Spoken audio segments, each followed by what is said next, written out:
Hello, hello, beautiful and amazing humans. Welcome to episode 2 of the Mahdi podcast, where we are going to dive into the deep.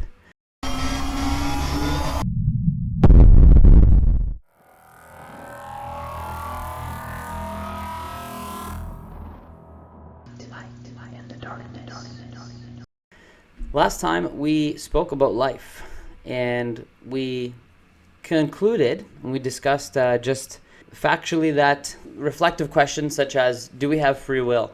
Today we're going to talk about free will. So we started that topic off by agreeing or confirming or validating or stating the fact that you exist against your own will and you will come to pass against your own will. Question of this topic is free will. What does that mean? Do we have free will? Are humans really free? We love to pride ourselves into thinking that we are free, but are we free? As we go into the deep, we're able to reflect on existence, purpose, capacity, capability, the human, the goal, purpose, all those things. So if you think about the question, did you ask to be created, or do you exist against your own will? The simple answer to that is no. And that can't be really argued. So there's some things in this world under this manifest existence that cannot be argued. For example, you will come to pass, or experience manifest death, or die, or whatever, however you want to word it. Really, that's something that can't be argued. Or the sun is a necessity of manifest life, for example, right? And so as we dig into the deep and dive into the deep, we will expand our minds and our spirits, and over time embrace freedom. Ironically, within this free will question. So, what is free will? Well, true free will would mean that you are capable, or you have the choice or the ability to do anything, to control certain things, to be able to make choices.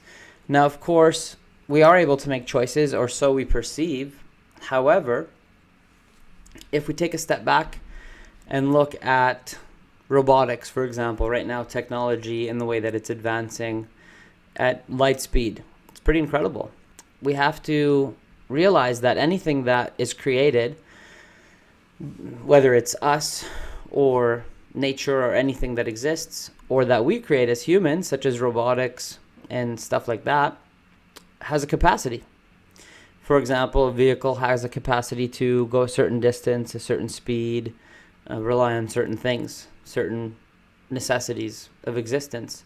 Same with, the most advanced robot to exist. Tesla's making robots and other companies, which is just really cool, because as you see, you're going to see over time the pattern of creation and the pattern of humanity creating things such as cell phones and vehicles, robotics, anything really, spaceships, automotive. The list goes on. You're going to see that we almost kind of duplicate ourselves. We almost project ourselves onto things, which is really cool. So just look for those similarities. For example, there's no cell phone that exists, perhaps yet, that can just exist infinitely by itself without being charged by anything. If you look at a human being, we work the same way. If you kind of just look at like a charging dock and then look at a human in a bed, right? Pretty cool visual. So it's kind of cool, you lay down the human on the bed for 8 to 10 hours, and then bam, you're charged, your phone's on your charging dock. And very many similarities. So you think about that and it's like, wow, this is really cool. Actually, the more that I connect these dots. You look at a vehicle, it's got an exhaust, right? That's where the gas comes from. Where does our gas come out of, right? You got your eyes, you got the lights, you got your engine, the transmission, you got our hearts, and the list goes on. You got a cell phone. And there's, a little image that you're looking at, but really the image is being projected from the inside out. And same with a human being. We look at ourselves and you could look at another human and you see an image, but what that human is seeing is being projected from the inside out, or being perceived from, the inside out, or energy or molecules or vibrations or whatever you want to call them, this manifest physical perception or reality of things to that specific human or myself or yourself or whoever is maybe being visualized from the object or the energy of the object, for example, the sun or another object, to the self. So everything essentially is projected from the inside out. And that's why we are so passionate about diving into the deep, so we can continue to reach enlightenment and grow and expand ourselves.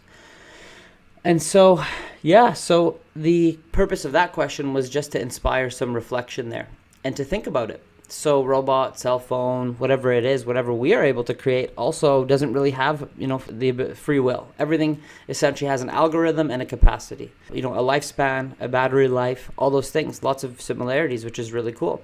So yes, there are algorithms of the capacity to be free within a certain range. So for example, if a cell phone is programmed, it could be programmed to, send a message or make a phone call, or on its own do an update of some sort. However, those are pre-programmed algorithms or capacities to do things, browse online, social media, all that kind of stuff, location settings, stuff like that. But those are pre-programmed algorithms. And if you look at a human being, it's very similar, right? So we perceive that we have choices. We perceive that we are free. But in reality, everything has an algorithm. Every choice has a result. Every choice leads to another choice. Every action has a reaction. The list goes on. And so we only have certain capacities. And so within those capacities, there are, let's call them algorithms, as in, one choice leads to another choice, or one choice comes with another result. And you only have a certain capacity. Like, you can only run so fast. I mean, as we know it, right? Perhaps based on our current capacity in this timeline. And of course, some humans, we reach potentials like, changing our body temperature, meditation, monks, stuff like that, or being able to connect with nature or spirits in a different way, and the list goes on, which is really beautiful and speaks volume of our intricacy and our capacity and our potential. However, are we truly free? So you exist against your will, you die against your will. I mean, for the most part, of course. Now, the perceived will, the perceived thought of, are we really free? Okay, so we take a look at nature. We take a look at the sun. We take a look at the trees. We take a look at oxygen, the air. We take a look at the water. Everything that basically is a necessity of life. And right there, we can agree as well, or at least I can agree, and hope that you would agree, that factually speaking, we rely on the necessity of all things to exist. We rely on the sun, we rely on the ocean, we rely on gravity, we rely on food, we rely on sleep, and all these things. So right there, those are things that are subjected to our necessity of existence against our free will, once again, right? Now, if we look at this, we can see that something is willing us to exist. Is it nature? Is it God? Is it the source? What is it? And so whatever is willing us to exist, could this be love? Could this be something beyond us? How powerful is that? How beautiful is that? How incredible is that? Are we seeing that? Are we seeing that these natural elements and natural things that coexist with humanity and all things, nature and creation, kind of exist without our control, without our ability to... We never created these things, right? And they exist and have existed well before our manifest perception of the time. And so essentially, these happen against our will, right? It doesn't matter who you are, what you are, where you are. Every single thing that exists in this manifest planet Earth, the galaxy universe, submits to this will of the universal law of nature, of the sun essentially, basically sending its light energy and its love energy to creation, and the water sustaining life, and nature and the trees breathing with all things against our will. So the question is, could this be love? Could this be God? Like, what does this mean, right? Are we really free? I mean, I don't know about you, but I'm breathing unconsciously or subconsciously. I'm breathing whether I like it or not. My body is one step ahead of me. So we have to think about that. And then we, instead of looking at the world, we look at ourselves and we go inside and we think, okay, well, that would be very bizarre if we truly aren't free. As we go deeper and we start to identify, understand, and realize this truth, this inarguable truth, that in itself is actually extremely freeing. And I'll explain that. Just like, for the most part, myself included, like, I'm afraid of what's on that other side. Of course, who wouldn't be? And there's many deep reasons and purposes for this fear that we all, exist with, or we coexist with internally. And we can get into that definitely 100% on another episode. But when we think about death, for the most part, most of us are afraid. We're afraid of the unknown. Think about why you're afraid as well. And that's just a reflective question. And so the question is, are we free? And so as we think about this question, let's also ask, like, are you afraid of existing? Were you afraid of becoming, created? That infant, that semen that merged with an egg that came to be? Were you afraid of that? Well, the answer is no, because it's not possible. Because you existed against your will, and ta-da, bam, you're good to go. You're there. You're alive. You're a little baby, and that's a miracle of nature, the law of the source, everything. And so, so the question is, are you really free? Think about that for a moment. When you think about that, realize that where, when, what, how, why you were born was out of your control and is out of your control. As we dig deeper, we will come to the realization and understanding of how connected everything really is. And so, are you free? You didn't get to choose the family that you showed up in. And I didn't get to choose the family I showed up in, nor did, people with hardships or the opposite get to choose the shoes or the family that they joined or shoes that they filled. And so we have to think about that, right? This gives us the ability to kind of step out of ourselves and be the observer and gain wisdom and clarity. In saying that, like, why have we developed this ego part of ourselves where we choose to be afraid and try to control everything, and instead of realizing that, wait a minute, we ourselves, creation, humanity, existence, nature, is the controlled. And we ourselves are controlled by the nature. And we don't give permission. We don't say, hey, air, okay, I'm ready to breathe now. Or, hey, sun, you can come out now. No, exactly, it's the opposite. And we try to live on this outside world. We try to live in this outside world where we try to create all these variables of everything. Finances, stresses, tasks, work, family, friendship, relationships, on a larger scale, countries, war, resources, everything. Saying that, we choose simultaneously to live in a state of untruth, because there's only one truth. The truth is only factual. Facts are the truth, and that's what we're going to talk about is, what is the truth? What is the truth? So, simple question. Did you create yourself, and did you ask to be created? The answer is no. Can you control the sun? Can you control the wind? The answer is no. Can you control the perception or manifestation of time? Can you control your ability to live forever and ever? No. Can you control the oceans and the water and everything else? Can you control your own toddler? No. So as you continue to reflect on this and go deep, you start to understand and you start to reflect and realize that, why am I trying to control all these things when in fact all these things control me?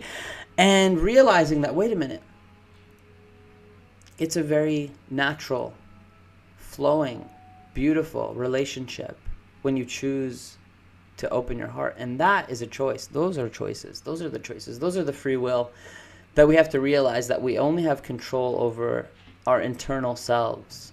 So we have control over our spirits for the most part, within this shell, within this cocoon, within this human body. We have, for the most part, the ability to learn how to control our thoughts, choices within the self. And that is the capacity and the limitation to the quote-unquote free will.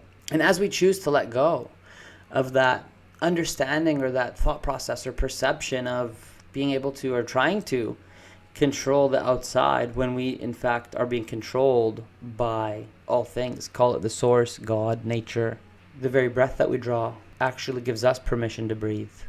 This is a beautiful exchange, and it's called submission, it's called openness, it's called flowing. And understanding and letting go of that control is actually freeing of the spirit. And so the spirit that you are is an unchanged variable. And what I mean by that is, it's the same spirit that you've entered this world in, and the same spirit you will leave this world in. Now your body changes. Your body changes, by the second. your molecules, your chemistry, all of that.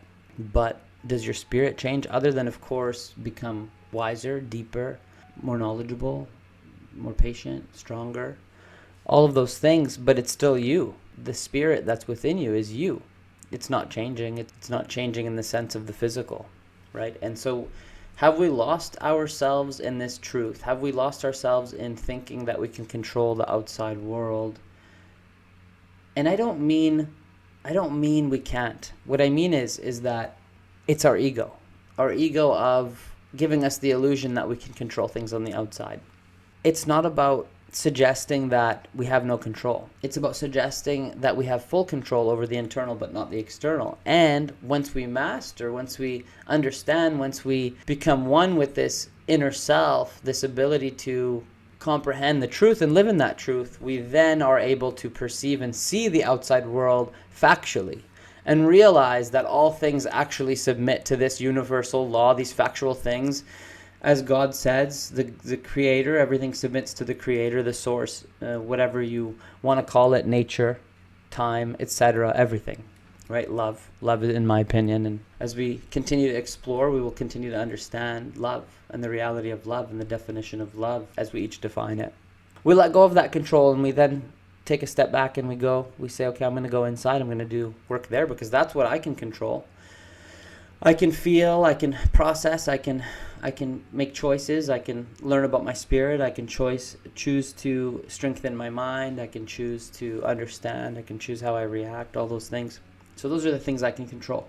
So right now in this specific timeline, 2022, March, we're living in a very interesting time in the world on the outside where I believe we have lost ourselves in this external manifest existence, and we have got caught up in fear and false reality that the physical world is here to stay, when in fact you're not here to stay, and when in fact the physical world is not here to stay. But your spirit is, as you get to know yourself, is that infinite being that is there to stay. And so have we chosen to give too much of our energy to that external world, when in reality the only world that matters is the one inside of yourself? It's easy to judge. It's easy to judge, to see, wow, look at this chaos, this war, the oppression, the destruction, all these things that are happening on the outside, and even judging another human being. Well, the Creator tells us, do not judge. Once you choose to judge, it's very simple. Exchange, like I said, the algorithm, it's very simple. It's very simple. When you choose to judge, you lose that spiritual freedom. You kind of almost put yourself in a prison, because who are you to judge something you didn't create? You didn't create any of this. You didn't create anyone, really. So who are you to judge that? And what is the exchange in that judgment? It becomes very heavy. It's a heavy weight. We become blind. We are unable to see. We only see what the ego chooses to let us see, and that is something that is not real, good and bad. That is not real. So the only truth is that your spirit, the infinite you, your physical body will come to pass, and you can't control anything in the external world. However, you can choose to trust, just like your spirit chose to trust, essentially in its natural state. It's a natural willing state to exist, to be here right now. And your spirit chooses to trust its resting place or its next phase, maybe the butterfly, the infinite butterfly of light that you will become infinitely.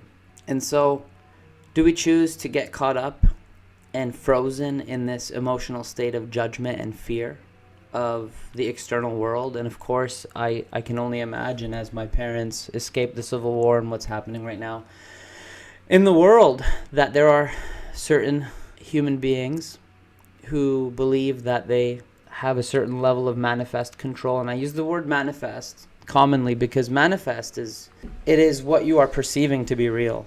Again, how can something be real if it's temporary, just like your body or the material world? Now, once a human being chooses, and certain human beings, as we know it, choose to perceive or believe that they control the manifest world, over time have perceived or intentionally created and had intentions of and motivation and goals and of full control of the manifest physical world, like the game Risk or Monopoly or chess essentially. Essentially, it's the more control I have, the more power I have, the more, what do you want to call it, strength, the more false sense of security I have, because I'm controlling some physical world that in reality, factually, truthfully, I cannot stay here. And for whatever reason, I have lost myself. Just like Jafar lost himself in Aladdin and didn't realize that becoming the most quote-unquote powerful being in that movie at least was becoming a genie, which came with the responsibility of being stuck in the lamp. Once we make these choices, we lose ourselves in this false reality, this darkness, this untruth, where the spirit does not align. Because the spirit aligns with nature, with the air, the sun, the water that continues to sustain this physical manifestation of life. Against your will, against my will. That is the truth. And just as a parachuter would jump out of a plane thousands of feet up high up in the sky there, and they jump and they trust. They trust that parachute's going to open, and they trust they're going to land safely.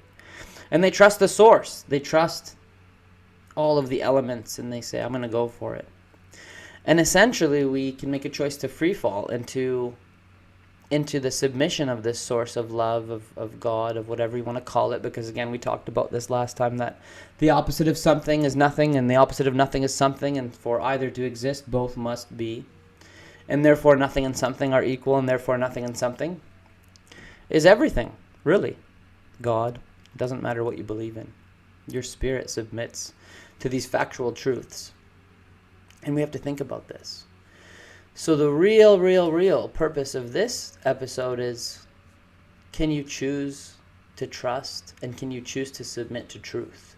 Can you choose to not judge? Can you choose to be one with nature? Can you choose to go inside and embrace that level of free will within your engineered capacity to be free internally within your spirit, your mind, your body, your soul, within the inside, and get to know yourself and realize that the air is giving you permission to breathe.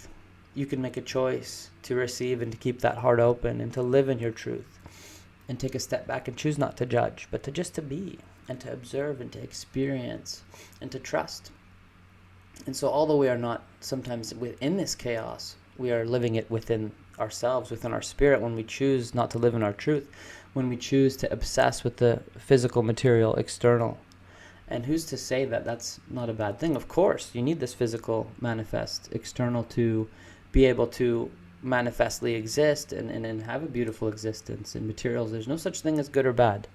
So let's just get that right out of the way. However, it's all about balance.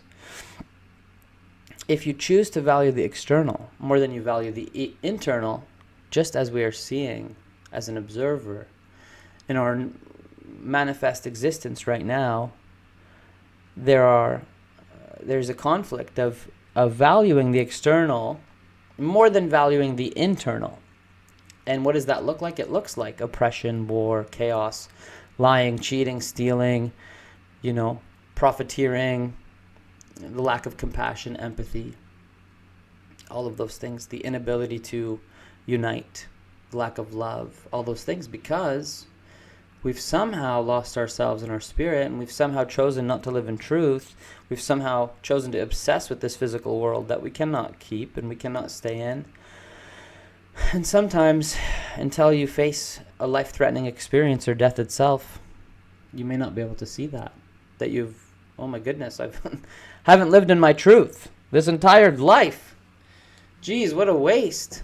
That is very unfortunate.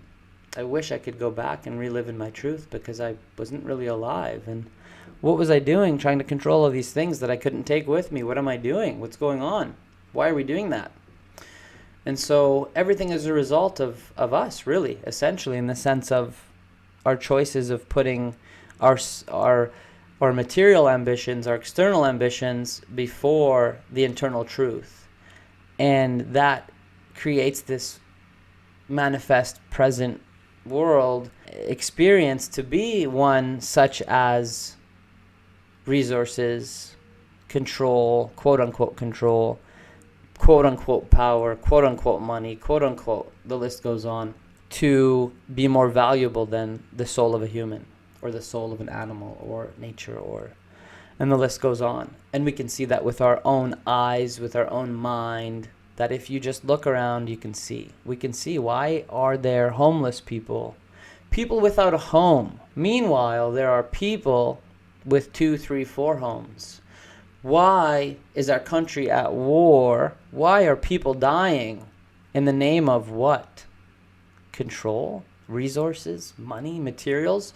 Meanwhile, there are people sleeping on the streets, all walks of life. Meanwhile, there are people in poverty. Meanwhile, there are innocent human beings, all ages, all walks of life, middle of this conflict, unable to control their own unfortunate parameters of war and things that come with that. Because again, as we stated, we don't get to choose the shoes that we get to live in this manifest worldly experience. Now, that in itself should create wisdom and empathy and compassion and truth and the ability to see the truth and to understand that, hey, right now, if I, like my cousins, lived in Syria, I would be in a war-torn country, and my life would be on alert and threat, and I wouldn't be able to think of anything else but surviving, or Ukraine or Russia or those regions or Yemen, and the list goes on, and many other countries in the world facing poverty and such. So why is this happening? Because we have chosen to put the physical manifest world before the truth, which is the spiritual world, the infinite world. And now we have the control, you have the control to make these choices, to say, you know what? I'm going to just go inside. I'm going to work with my spirit. I'm going to get to know myself, because that's what I can control. And just like Gandhi said, be the change that you wish to see in the world. And it couldn't become more clear as you get to know yourself on this journey, as you get to let go of that outside external world and realize, you know what, I can't control them or the outside world or these choices, but you know what I can do is I can become the best version of myself that I can be. I can choose to learn about myself. I can choose to become at peace, more free within myself, and more open. I can choose to live in truth and love and harmony. What a better gift is there than that? And so free will. Do we choose to submit to the source that created you and I against our will, that will take you and I against our will, that creates the rivers to flow and the winds to blow and our lungs to be filled with air and the sun to love us and all creation against its own will, whether they like it or not, because of love? And do we choose to live in that truth and let go and realize that it's all in the hands of the source? And that in itself is that relationship of free will, is the reality. The truth is, you and I cannot control anything but ourselves and our choices and our spirit. And this internal relationship, this internal dialogue with God or the source or love, whatever you believe in, even if you're an atheist, because guess what? You believe in something. You're here. And the opposite of nothing is something. So you can't even argue that, because guess what? One can't exist without the other. And so what is your choice? Is your choice to submit like the parachuter submits to the trust that, wait a minute, this air is giving me life and that tree's breathing with me and I never asked it for permission and my heart is beating against my own will. So like, wait a minute, what's going on? Like, could that be love? Could that be God? Could that be the source? Wow. I really did lose myself in that physical world or that physical moment. And I've been very anxious or worried or in pain, or these emotions that are just killing me, literally paralyzing me. I'm frozen and I'm scared and I'm trying to control everything, but that's just making it worse instead of just letting go and knowing that that parachute's going to open because you have faith and you've chosen to trust. And being one with nature and the truth, and realizing that when I look at an infant, it doesn't matter who it is. That infant is nameless. Infant is beautiful. It is just incredible. What a miracle. What a miracle. A sperm merges with an egg and then develops over the course of several months to this living, breathing, talking, babbling human being that then continues to form. And you're telling me that this all happened by accident?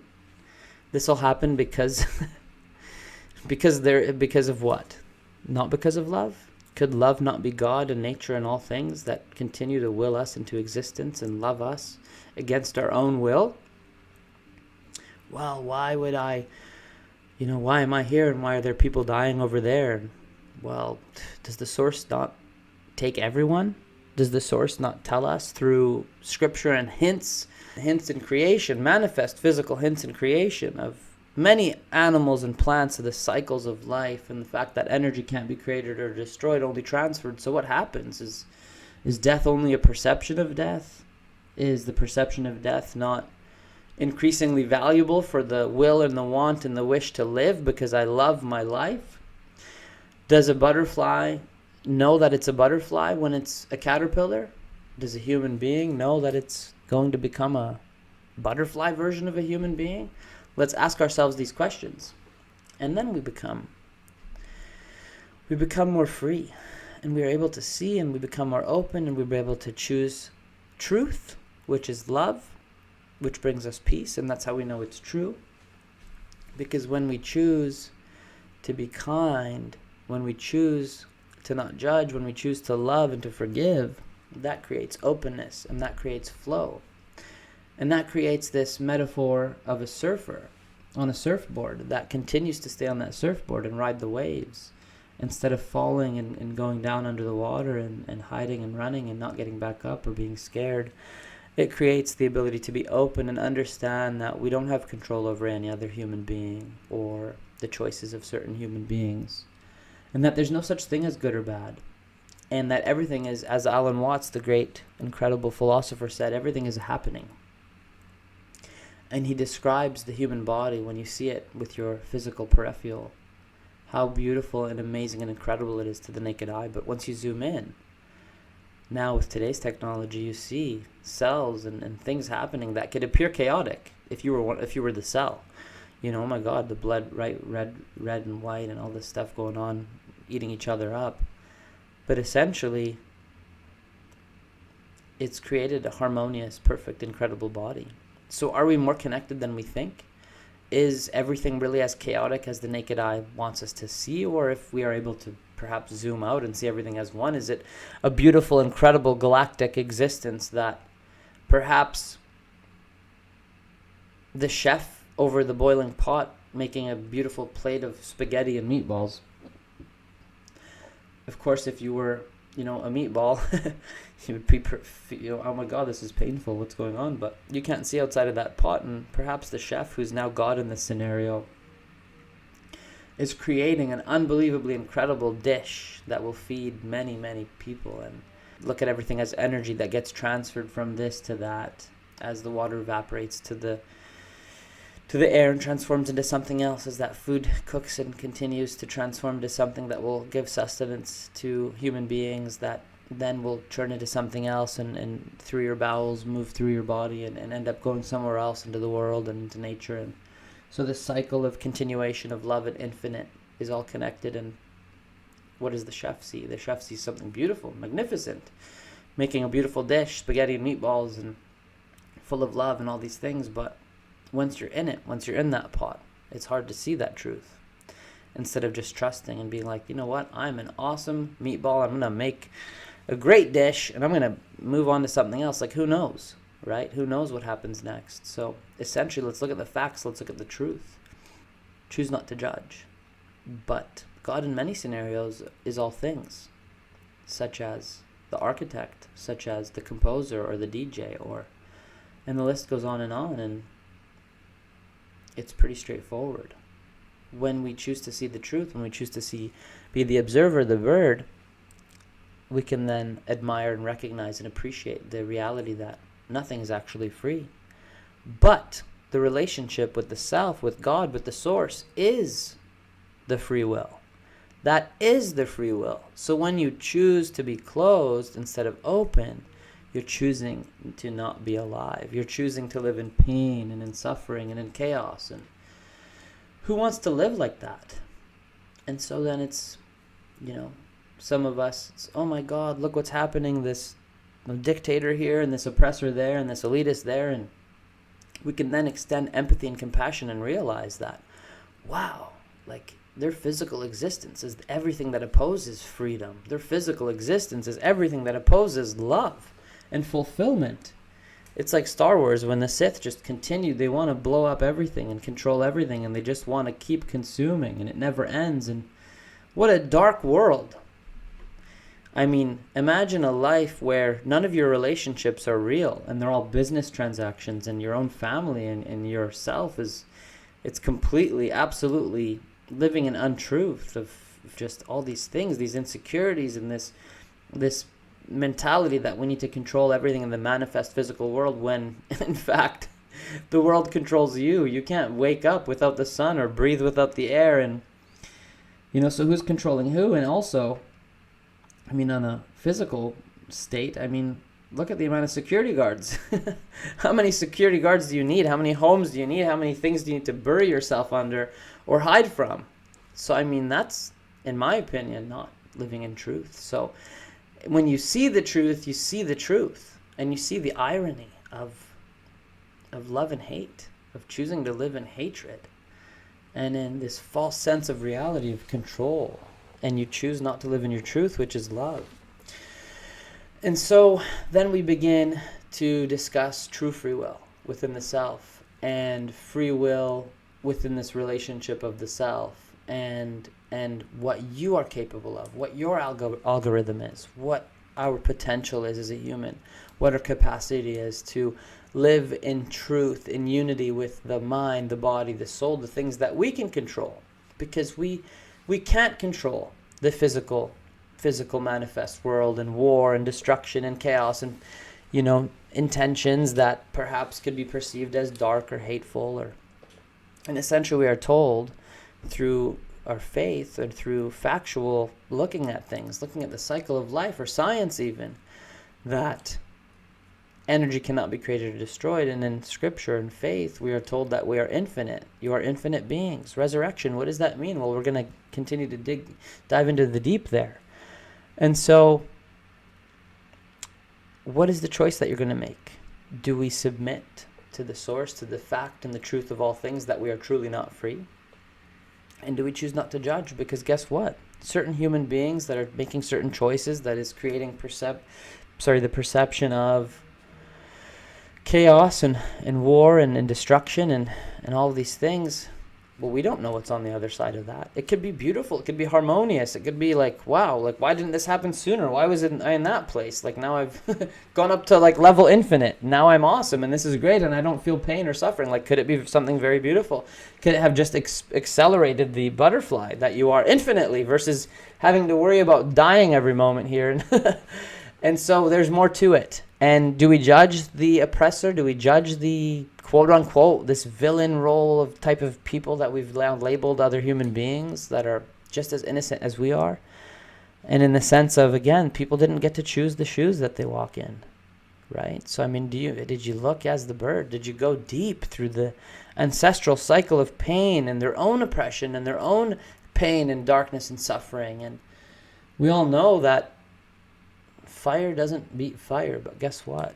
Love absorbs all things, and water is what is needed in balance with fire, and everything balances each other, and everything is connected so deeply throughout humanity and just throughout others. So then we come to a level of understanding that it is happening, and that there's no such thing as good or bad. There's just a human being in a certain place at a certain time, against their will, walking in certain shoes for a purpose. And because someone perhaps played the role of a villain, well, guess what? Someone else plays the role of the hero.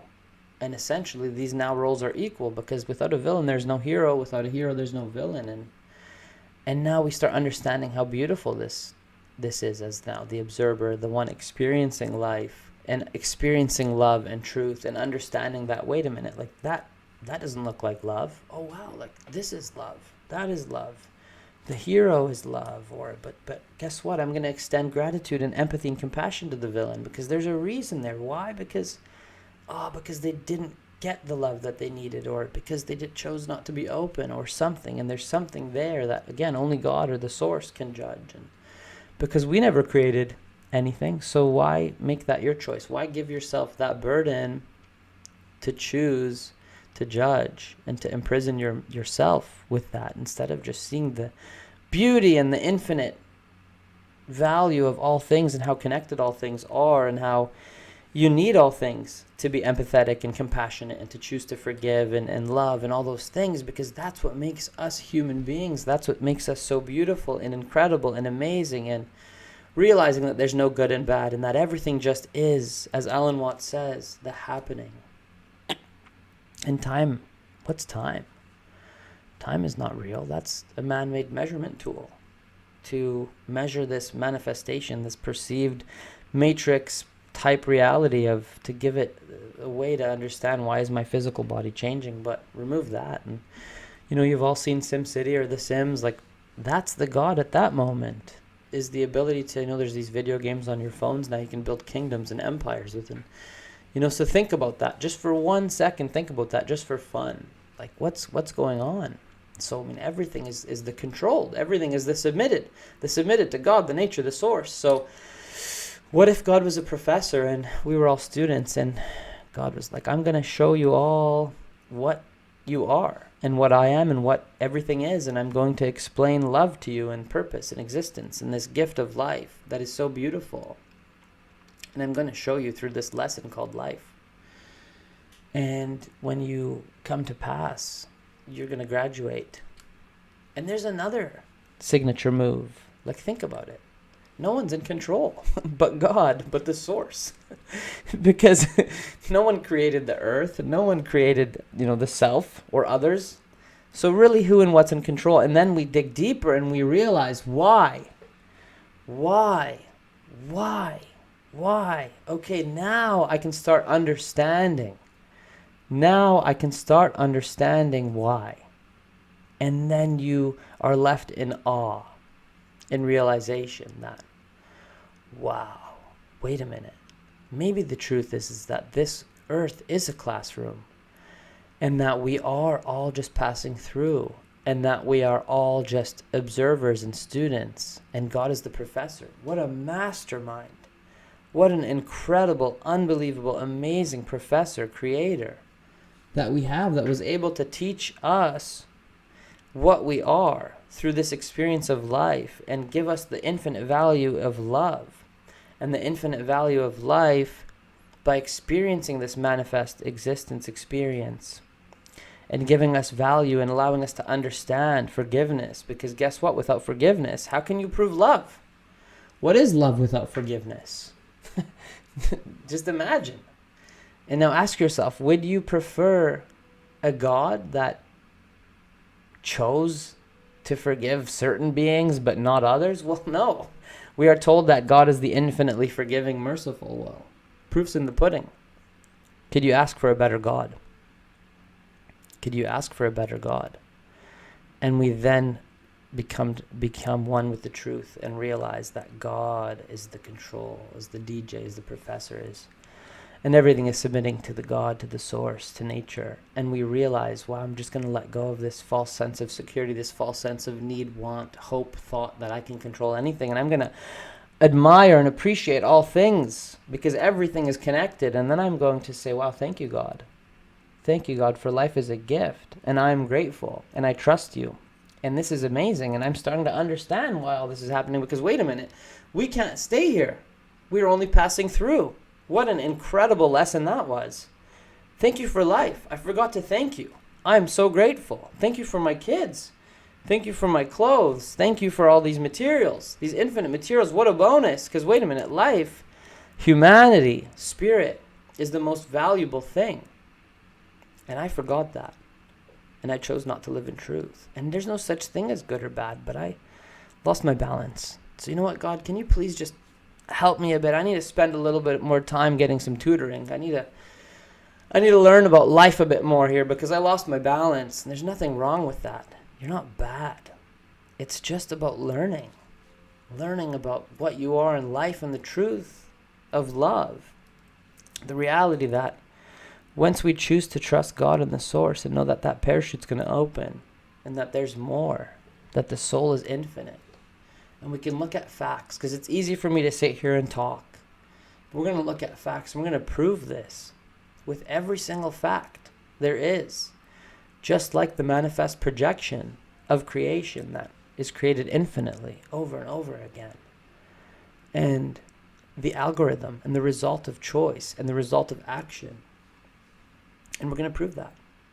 And in that, we'll be able to increase our faith, our confidence, our ability to trust and understand and comprehend love. Because guess what? Now,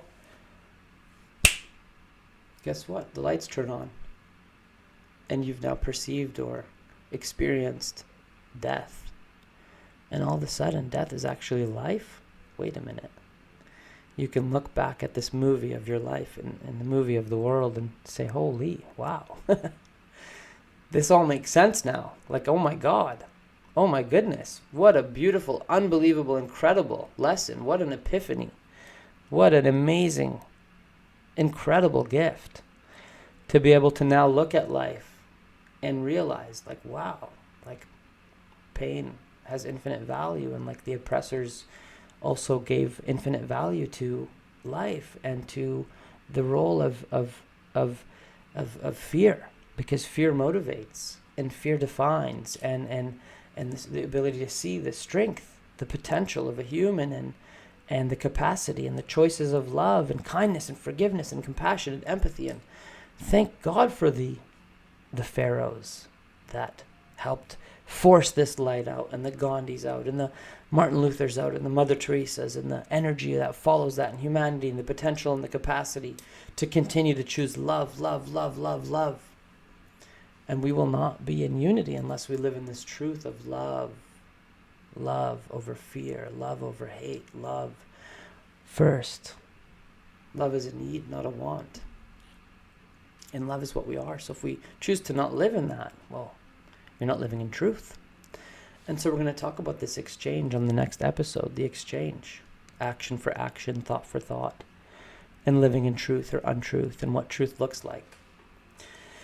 And so we can look back and we can see that, wait a minute, okay, if this was just a movie and a lesson in a classroom, well, this all makes sense now.